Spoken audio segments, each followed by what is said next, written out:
Alhamdulillah, hari ini di antara sekian nikmat yang Allah anugerahkan kepada kita, tidak ada nikmat yang paling indah, yang paling membahagiakan, yang paling membuat hati kita tentram, kecuali saat kita merasakan nikmat dalam beribadah kepada Allah Subhanahu wa Ta'ala. Saya dari sejak beranjak ke masjid ini melihat dan merenungkan serta membayangkan suasana pertama kali saya berangkat ke Tripoli. Saya duga hanya di Tripoli ada orang semangat menunaikan sholat sampai ke jalan, sampai bahkan di trotoar-trotoar. Tapi hari ini ternyata saya lebih melihat daripada itu. Kita bahkan merindukan momentum seperti ini sampai orang berdesak menunaikan sholat maghrib sampai dengan 2 bagian. Saya tidak dapat mengungkapkan apapun di hadapan Allah Subhanahu wa Ta'ala, kecuali saya bermohon pada Allah Subhanahu wa Ta'ala, semoga Allah selalu menjaga kekuatan iman kita semua ini dalam setiap kesempatan, dan semoga itu pertanda terbaik yang mengirimkan sinyal pada dunia bahwa kebangkitan Islam dan cahaya Islam akan mulai tampak dari bumi pertiwi ini, insyaAllah. Teman-teman, semoga Allah menerima solat yang telah kita tunaikan, karena tidak ada faedahnya solat semangat tapi tidak diterima oleh Allah Subhanahu wa Ta'ala. Dan di antara ciri ibadah yang diterima, terkhusus solat, adalah nampak dari faedah-faedah ibadah itu tersanding setelah menunaikan amalan tuntas dikerjakan seperti tersebut dalam Al-Quran. Di antara ciri ibadah diterima, ternyata salah satunya adalah nampak perubahan-perubahan karakter yang diistilahkan oleh Nabi dengan nama akhlak yang mengiringi proses keberhasilan ibadahnya. Kita baru tuntas mengerjakan solat. Di antara ukuran keberhasilan solat, itu ada di Quran surah ke-29 ayat ke-45. Utslu ma uhya ilaika minal kitab. Sebelum solat, silahkan Anda baca dulu, pelajari dulu, pahami dulu. Segala yang diwahyukan pada Nabi kita Muhammad SAW tertuang ketentuannya dalam Al-Quran, penjelasannya dalam sunnah Nabi SAW. Wa aqimis salah, dan tunaikan salat dengan benar. Innas salata tanha anil fahsya'i wal munkar. Sungguh salat itu bila benar ditunaikan sesuai ketentuannya, sesuai tuntunan Nabi-Nya, maka ia pasti akan melahirkan sifat-sifat kebaikan. Teman-teman, sifat kebaikan inilah kemudian yang disebut oleh Nabi SAW dengan nama akhlak. Jadi kalau orang salatnya baik, akhlaknya pasti baik. Orang salatnya baik terbebas dari 2 sumber keburukan. Jadi kalau ada seseorang tidak baik, sifat dan sikapnya, itu tidak ada yang ketiga, hanya 2. Kalau bukan fahsya, itu pasti mungkar. Fahsya, keburukan yang bersumber dari syahwat. Maaf, pornografi, fahsya. Pornoaksi, fahsya. Kata-kata jorok, fahsya. LGBT, fahsya. Jadi mustahil ada orang yang salat tapi masih berbuat fahsya. Mustahil. Saya sering katakan pada Anda hampir dalam setiap kesempatan. Kalau ada orang tidak salat, kata-katanya kotor, dia tidak salat. Tapi kalau Anda salat, kata-kata Anda masih kotor, ada yang salah dalam salat Anda. Anda salat, lisan memang tidak kotor, tapi tulisan kanannya, tulisan tangannya masih kotor. Saya sering katakan, maaf, jemari yang tahiyat, telunjuk yang mengerjakan tahiyat, tidak akan pernah tergerak untuk berbuat maksiat. Sama, lisan memang tidak berkata kotor, tangan tidak mengerjakan yang kotor, tapi pandangan hobi melihat yang tidak baik. Sama, ada yang salah dalam salatnya. Demikian pula mungkar. Mungkar, perbuatan yang diingkari oleh hati. Jadi jika raga kita mengerjakan, hati kita menolaknya. Sumbernya nafsu perut dan akal. Bohong itu mungkar. Mencuri itu mungkar. Korupsi itu mungkar. Berselisih itu mungkar. Nabrak tiang itu mungkar. Bisa. Itu bila sengaja dilakukan. Tidak sengaja tidak ada masalah. Itu kecelakaan. Sudah, fokus. Antum tertawa, kalau pikiran antum jelek, mungkar antum. Betul. Balik lagi. Sudah. Nah, teman-teman, jadi mustahil kalau ada orang sholat, berbuat mungkar itu mustahil. Kalau tidak sholat, mengerjakan mungkar, dia tidak sholat. Tapi antum sholat, berbuat mungkar ada yang salah. Karena itu kalau orang masih sholat, kemudian tubuhnya mengerjakan yang mungkar, pasti hatinya mengingkari. Tidak percaya silahkan cek. Lisan berkata yang kotor, dusta misalnya. Itu pasti hatinya tidak sepakat.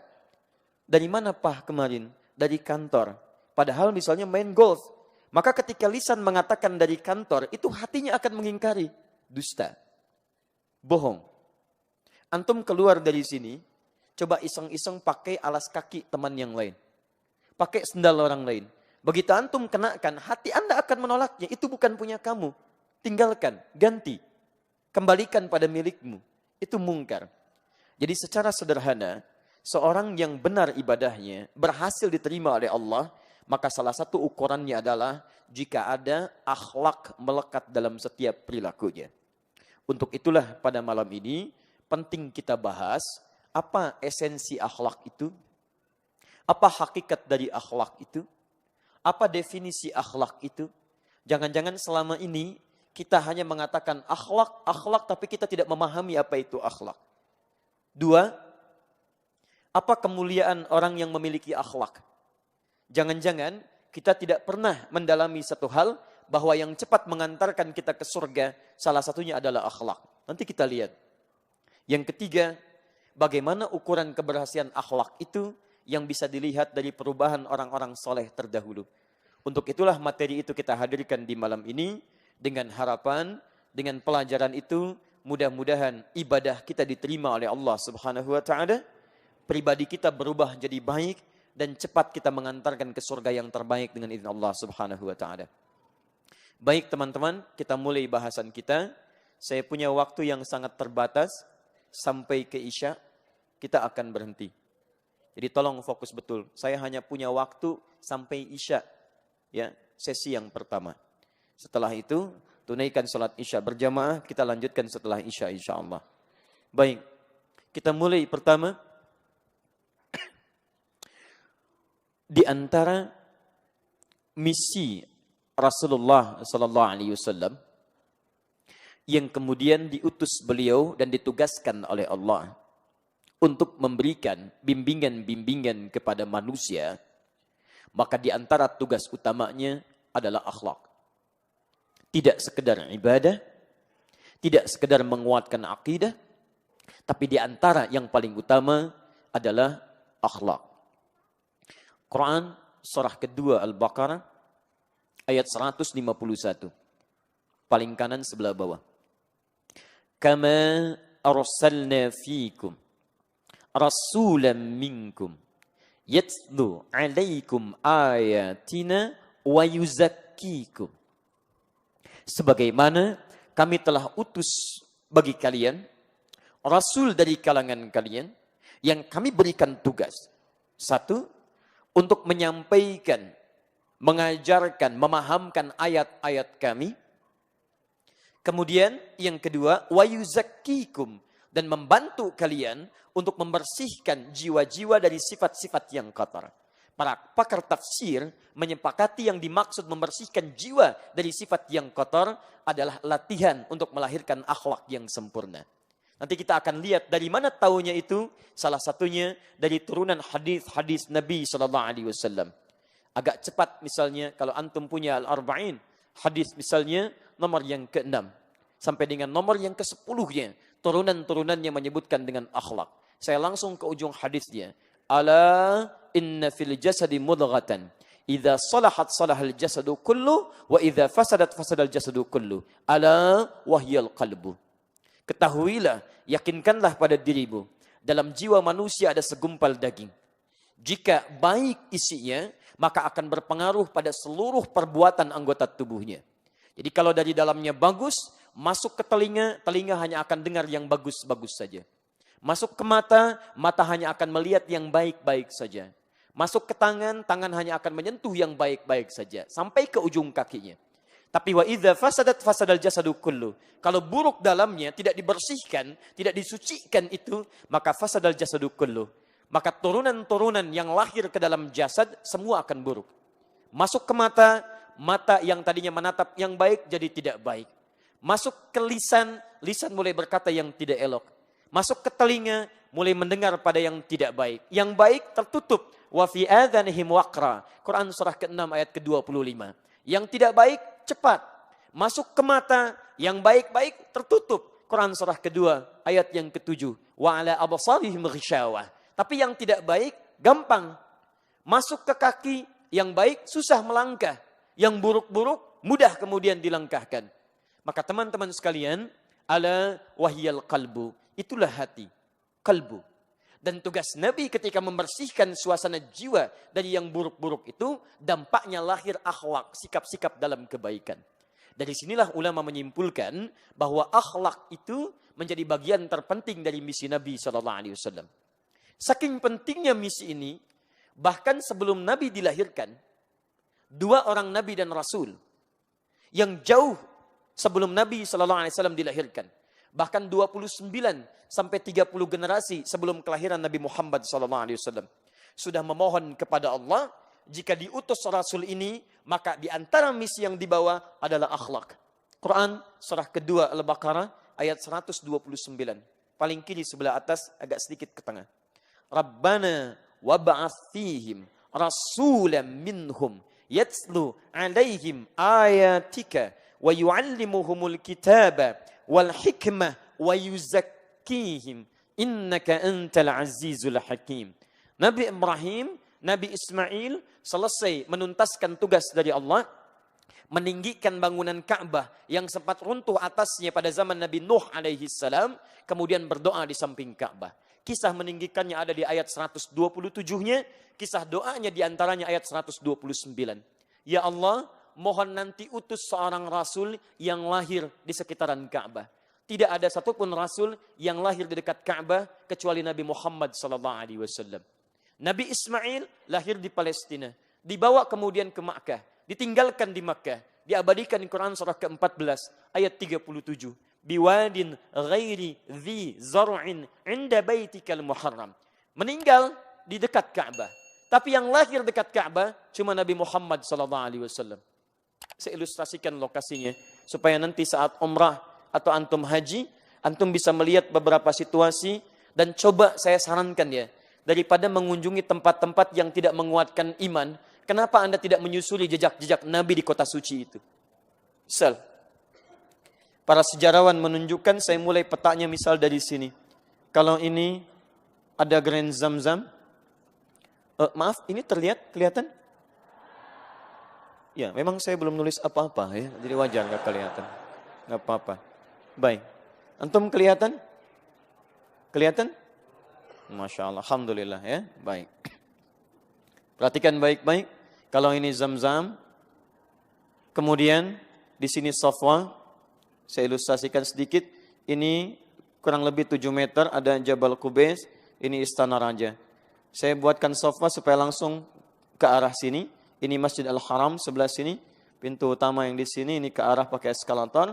Antum lewat ke sebelah kanan dari sini langsung.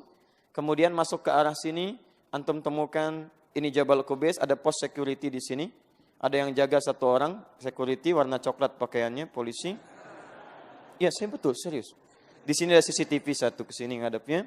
Kemudian di sini ada tiang listrik. Ya. Sudahlah. Betul, ya. Dan terakhir jadi tiang lampu ini. Betul, tiang lampu di sini. Ini konon rumahnya Abu Jahal dulu di sini. Baik, jadi Abu Jahal dekat tiang lampu sekarang. Jangan berbuat yang mungkar, awas. Kita sedang, ini nyata, ini keterangan sejarawan, saya cuma melukiskan kembali. Kemudian ke sebelah sini, teman-teman sekalian, ini kurang lebih ada 100 meter, ini tempat ngambil air Zam-Zam yang menggunakan jerigen. Jadi kalau Anda kehausan atau ingin bawa Zam-Zam agak banyak ke hotel, antum jangan ngambil dekat-dekat masjid, ke sebelah sini. Di sini ada keran-keran, tinggal antum pasangkan selangnya, beli jerigen, di sini dijual sekitar 5 real yang kecil-kecil. Antum masukkan ke situ, bawa kemudian ke hotel. Ini lebih banyak persediaannya. Di sampingnya persis di sini ada Al-Maktabah Qadimah. Perpustakaan yang sekarang disebut dengan museum lama. Warnanya kalau kita lihat di sini krem ya. Antum temukan bangunan ini diduga sebagai tempat dilahirkannya Nabi sallallahu alaihi wasallam. Tarik garis lurus ke sini. Ya, ini ada bukit di sini, terbit matahari dari sini, kalau bersinar arahnya sinarnya ke sini langsung. Ya, kami pernah ambil sinarnya ke sini, kemudian ke pelataran haram, turun ke sini, ini masuk ada eskalator di sini, sini ada tangga, ini ada 2 penjaga, ini kursi warna coklat, kursi warna merah di sini. Yang di sini jaga pakai jubah warna putih. Turun ke sini, ini pintu Babus Salam namanya. Dari Babus Salam antum masuk, ini sunnahnya dari sini ketika akan tawaf. Karena tembus dari sini, langsung ke Sofa, langsung ke Ka'bah, Ka'bahnya posisinya Hajar Aswad di sini. Lihat baik-baik. Nabi Ibrahim, Nabi Ismail alaihi wassalam berdoa kepada Allah, moga dilahirkan seorang Rasul yang lahirnya dekat Ka'bah. Tidak ada satupun Nabi dan Rasul lahir dekat Ka'bah kecuali Nabi Muhammad SAW. Dan setelah beliau meninggikan bangunan Ka'bah itu, berdoa langsung di samping Ka'bah, bukan sekedar mengharapkan Nabi lahir, tapi menunjuk langsung misi-misi kerasulannya. Di antaranya, akhlak wa yuzakkihim. Kapan doa itu dipanjatkan? 29 generasi sebelum kelahiran Nabi Muhammad SAW. Sampai ke Nabi Ismail.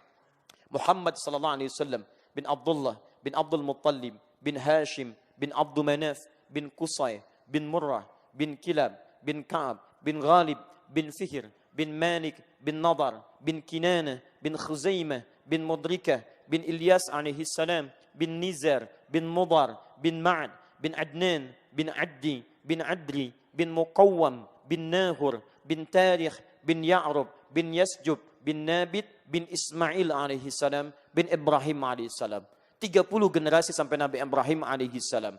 Anda bisa bayangkan, kalau akhlak tidak penting, mustahil 2 nabi ini mendoakannya. Kalau tidak penting. Dan kalaulah itu kemudian, sekalipun didoakan 2 nabi, dan bukan menjadi misi utama, mustahil Allah mengabulkannya. Dan hebatnya, 4 dimohonkan, 5 yang dikabulkan. Mintanya 4, yatlu alaihim ayatika, 1, wa yu'allimukumul kitab, 2, wa yu'allimukumul kitab wal hikmah, 3, wa yuzakkihim, 4, innaka antal azizul hakim. 4 permintaan. Dikabulkan jadi 5. Kama arsalna fikum rasulan minkum, sebagaimana kami telah utus sekarang seorang rasul dari kalangan kalian. Dikabulkan pada masa Nabi Muhammad SAW. Yatslu alaikum ayatina, 1, wa yuzakkikum, 2, wa yu'allimukumul kitaba, 3, wal hikmah, 4, wa yu'allimukum ma lam takunu ta'lamun, 5. Keutamaan Nabi Muhammad SAW. Nabi berdoa 4, dikabulkan 5. Nabi Musa, antum kenal Nabi Musa?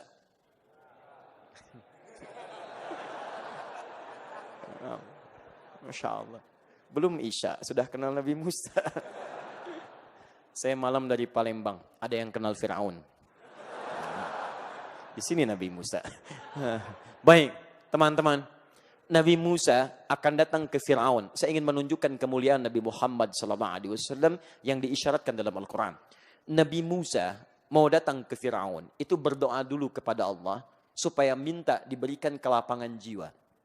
Maka bermohon, Rabbi syrahli sadri wa yassirli amri wahlul 'uqdatan min lisani yafqahu qawli. Rabbi syrahli sadri. Sadar Fir'aun bukan cuma jahat, tapi kata-katanya itu begitu menikam.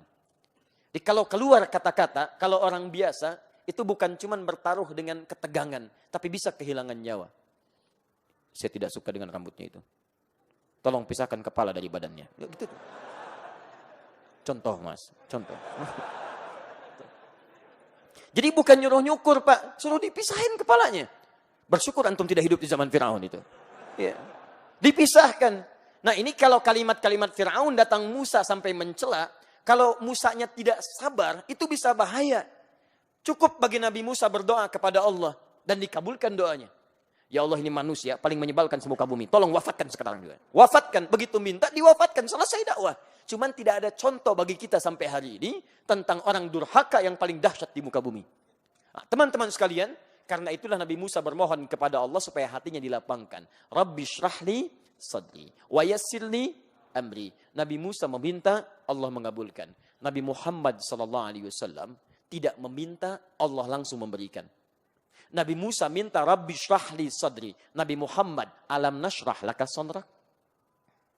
Rabbi syrahli sadri, alam nashrah laka sadrak. Nabi Musa minta wa yassirli amri, mudahkan urusanku. Nabi Muhammad SAW wa nuyassiruka lil yusra. Maka kami akan bimbing engkau semudah-mudahnya dalam jalan dakwah. Musa dilempar dengan kata-kata oleh Firaun, memohon kepada Allah. Nabi Muhammad dilempar dengan batu oleh orang Taif, masih berdoa kepada Allah. Doanya bukan minta azab. Ya Rabb, ilahi, ila man takiluni, a ila qaribin yu'dhini, am ila ba'idin yu'limuni. Fa ana radin ya Rabbi, ma lam taghdab ilayya, la hawla wa la quwwata illa billah. Ya Rabb, saya tidak tahu setelah ini kemana lagi engkau antarkan aku menyampaikan risalah. Akankah ke tempat yang dekat dan aku akan dilempari lagi? Atau ke tempat yang jauh dan aku kemudian akan disakiti kembali? Saya ridha dengan itu semua ya Rabb. Saya menerima sepanjang engkau tidak marah kepada saya. La haula wa la quwwata illa billah. Dan memohon kepada Allah, mohon jangan hukum penduduk Taif ya Rabb. Dan saya mohon keluarkan nanti dari Taif ini pria-pria, wanita-wanita, pemuda-pemuda, anak-anak yang beriman kepadamu ya Rabbal Alamin. Mengucapkan asyhadu an la ilaha illallah wa asyhadu anna Muhammad Rasulullah. Muhammad sallallahu alaihi wasallam. Kemuliaannya diisyaratkan oleh Al-Quran. Misinya disebutkan oleh dua nabi. Dan akhlaknya dimintakan oleh dua nabi sekaligus untuk dibawa disampaikan pada umatnya. Kalau akhlak tidak penting, mustahil dua nabi memohonkannya. Kalau akhlak tidak penting, mustahil Allah mengabulkannya. Dan kalau akhlak tidak penting, mustahil urutannya bisa ditukar. Nabi Ibrahim, Nabi Ismail minta akhlak urutan nomor 4. Setelah Al-Quran, kemudian hadis, kemudian hikmah, kemudian akhlak. Tapi Allah berkehendak lain. Dikabulkan akhlak menempati urutan nomor 2 setelah Al-Quran. Kama arsalna fiikum rasulan minkum yatslu alaikum ayatina Al-Quran wa yuzakkikum akhlak. Teman-teman sekalian, ini menunjukkan ada keistimewaan dalam akhlak. 1. 2. Apa pentingnya akhlak itu? Dengan itu semua banyak dilukiskan esensinya dalam Al-Quran. Ternyata mohon izin, disebutkan dalam isyarat Nabi SAW bahwa akhlak di antara keutamaannya Al-Bukhari nomor hadis 3549. Perhatikan baik-baik kalimatnya. Inna min ahabbakum ilayya ahsanukum khuluqa. Sungguh, di antara yang paling dicintai olehku, di antara kalian umatku, adalah orang yang terbaik akhlaknya. 1. Akhlak disebut oleh Nabi SAW di antara ciri umat yang sangat dicintai oleh Nabi SAW. Keistimewaan akhlak. Dapat meraih cinta Nabi. Sudah pasti orang yang dicintai oleh Nabi SAW pasti dicintai oleh Allah Subhanahu wa taala. Jika dia mengikuti isyarat dan tuntunan Nabi SAW. Itu syarat utamanya. Dalilnya Quran surah ketiga ayat 31. Paling kiri sebelah atas. Qul in kuntum tuhibbunallaha fattabi'uni. Katakan Muhammad, jika kalian serius mencintai Allah, maka buktikan cinta itu dengan mengikuti aku. Ikuti tuntunan Nabi. Siapa yang paling baik disifati oleh Nabi dalam mengikuti tuntunan Nabi? Kata Nabi, ahsanukum khuluqa. Yang paling baik akhlaknya. Jadi Anda kalau merasa pengikut Nabi, merasa mencintai Nabi, merasa mengikuti sunnah Nabi, tidak sekedar mengikuti Nabi dalam ibadahnya, salatnya ikut Nabi, puasanya ikut Nabi, baca Al-Qurannya ikut Nabi, tapi akhlaknya jauh dari Nabi SAW, Anda tidak mendapatkan cinta Nabi SAW. Jika seseorang mengikuti Nabi, mendapatkan cinta Nabi, maka apa kata Al-Quran? Yuhibbukumullah, maka Allah akan cintai Anda. 1. Mendapatkan cinta Nabi sekaligus mendapatkan cinta Allah Subhanahu wa taala. 2. Masya Allah. Antum dicintai pasangan hidup saja, senangnya luar biasa. Kenapa antum tidak mengharapkan dicintai Rasulullah sallallahu alaihi wasallam? Suami dicintai istrinya, bahagia. Anak dicintai orang tuanya, bahagia. Orang tua dicintai anaknya, gembira. Kenapa antum tidak merasa ingin dicintai oleh Rasulullah sallallahu alaihi wasallam yang memikirkan antum dengan segenap jiwa dan raganya? Dan cinta, ingat, itu butuh pembuktian. Antum mencintai pasangan antum, mesti ada bukti. Sayang, namamu selalu tertulis di hatiku. Masya Allah. Maaf akhi, jangan tulis di hatimu, tulis di buku nikah. Bukti.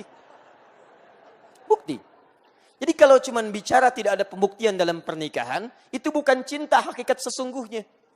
Kata orang itu cinta monyet. Salah, karena monyet pun tidak pernah melakukan itu. Jangan karena antum berbuat hewan yang disalahkan. Ya, awas hati-hati. Yang mengerjakan manusia, kenapa yang disalahkan kambing hitam? Yang keluyuran malam-malam perempuan disalahkan kupu-kupu. Yang nyari-nyari laki-laki disalahkan kelinci dan sebagainya. Buaya lagi, ya. Ini. Jadi Anda mengatakan saya cinta Nabi, saya ikut sunnah, saya cinta Nabi. Mana buktinya? Jika akhlak Anda tidak seperti apa yang Nabi inginkan, maka pembuktian Anda di sini tidak sesuai dengan ketentuan Nabi sallallahu alaihi wasallam. Jelas sampai sini? Baik. 2. Pelan-pelan. Kita pakai dalil saja dulu ya. Hadis riwayat At-Tirmidzi. Nomor hadis 1162. At-Tirmidzi ini nama aslinya Muhammad, tumbuh dan wafat di kota Tirmidz, makanya dikenal dengan At-Tirmidzi. Ya, orangnya saleh, hafal Al-Quran, hafal banyak hadis, membuat kitab hadis juga, ya, Sunan At-Tirmidzi atau dikenal di zaman Jami' At-Tirmidzi. Tahukah antum beliau di masa sepuhnya buta matanya. Masa sepuhnya. Sampai buta kemudian masih bermohon kepada Allah berdoa. Ditanya oleh koleganya, "Ya Syekh lima hakadha? Kenapa Anda sampai menangis seperti ini, sampai buta matanya?" Jadi buta mata itu karena banyak menangis berdoa. Apa kata Imam At-Tirmidzi? Laqad khasyitu. Laqad khasyitu. Lau tawaffani Rabbil an. Saya takut sekali kalau diwafatkan oleh Rabbku pada saat ini, masih kurang bekalku di hadapan Allah subhanahu wa ta'ala. Anda bisa bayangkan, imam besar, ahli Quran, ahli hadis, ahli tahajud, ahli siyam, mengarang kitab hadis, banyak pahalanya insya Allah, tapi di akhir hidupnya masih menangisi dirinya sampai buta matanya karena takut bekalnya masih kurang di hadapan Allah subhanahu wa ta'ala. Coba antum cek. Antum imam besar juga bukan, jadi makmum kadang-kadang, Quran bukan ahlinya, hadis juga belum dihafalkan sepenuhnya. Silahkan cek. Di hadapan Allah seperti apa antum? Beliau menangis sampai buta. Antum masih bisa melihat, kenapa tidak pernah digunakan penglihatan pada yang baik-baik? Ada anak 4 tahun, mata buta, hafal Quran. Antum datang nanti 17 Desember ke Istiqlal. Kita punya acara Hari Al-Quran. Kami akan hadirkan pada antum. Ada yang tidak bisa melihat. Ada yang pekerjaan antum anggap kadang-kadang biasa-biasa saja. Ada yang kelihatannya mungkin bagi sementara orang tidak menghasilkan sesuatu yang hebat dalam urusan dunia. Tapi mereka penghafal Quran. 4 tahun, buta, hafal Quran. Antum dikasih 40 tahun, 50 tahun, 60 tahun, sampai detik ini, sampai malam ini, masih belum punya waktu hanya sekedar untuk membaca, antum butuh berapa tahun lagi? Karena itulah kemudian, setidaknya kalau Anda belum mampu meningkatkan kesolehan, berlomba dengan orang soleh meningkatkan kebaikan, seyogianya saya ingatkan antum, segeralah berlomba dengan para pendosa untuk beristighfar dan bertobat kepada Allah subhanahu wa ta'ala. At-Tirmidzi, nomor hadis 1162. Lihat baik-baik. Akmalul mu'minina imanan. Qala Rasulullah sallallahu alaihi wasallam, akmalul mu'minina imanan. Orang mukmin yang paling sempurna imannya. Masya Allah. Orang mukmin, orang beriman yang paling sempurna imannya. Apa ukurannya dalam pandangan Nabi sallallahu alaihi wasallam? Ternyata tidak nampak sekedar dalam ukuran salatnya. Tidak disebutkan puasanya. Bukan banyaknya hafalan Qur'annya. Kata Nabi, ahsanukum khuluqa.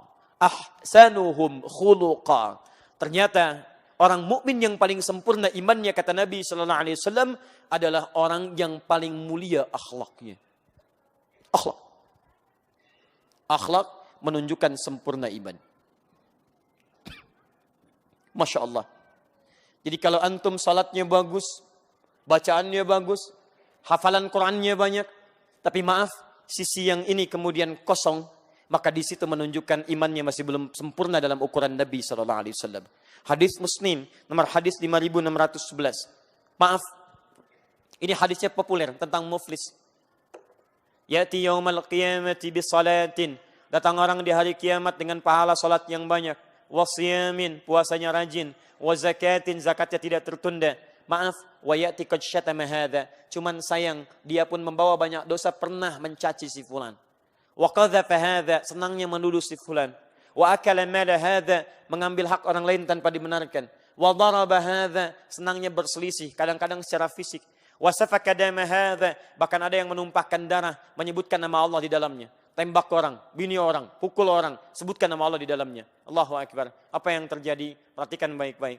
Tu'khadhu hadza min hasanatihi wa hadza min hasanatihi. Kalau ada orang berbuat kebaikan, dia salat, kemudian setelah itu dia mencela orang lain, maka pahala salatnya dipindahkan langsung pada yang dicelanya. Seketika. Saya tidak, Ustaz. Alhamdulillah. Tidak seperti itu tuh yang di luar tuh. Sama. Pindah. Tu'khadhu hadza min hasanati wa hadza min hasanati. Diambil terus. Fa in faniyat hasanatuhu, kalau habis keburukannya, habis kebaikannya yang ini, kemudian tersisa keburukannya. Jadi kebaikan modal sudah tidak ada, keburukan masih ada. Contoh, pernah berdusta pada orang lain misal. Maka apa kemudian yang terjadi? Diambil keburukan dosa orang tadi ditimpakan kepadanya. Faturiha finnar. Maka dilemparkan ke dalam neraka. Karena itu, selalu ketakwaan dalam pengertian ibadah ritual akan bersanding kebaikan takwa dalam wujud ibadah-ibadah berbentuk akhlak.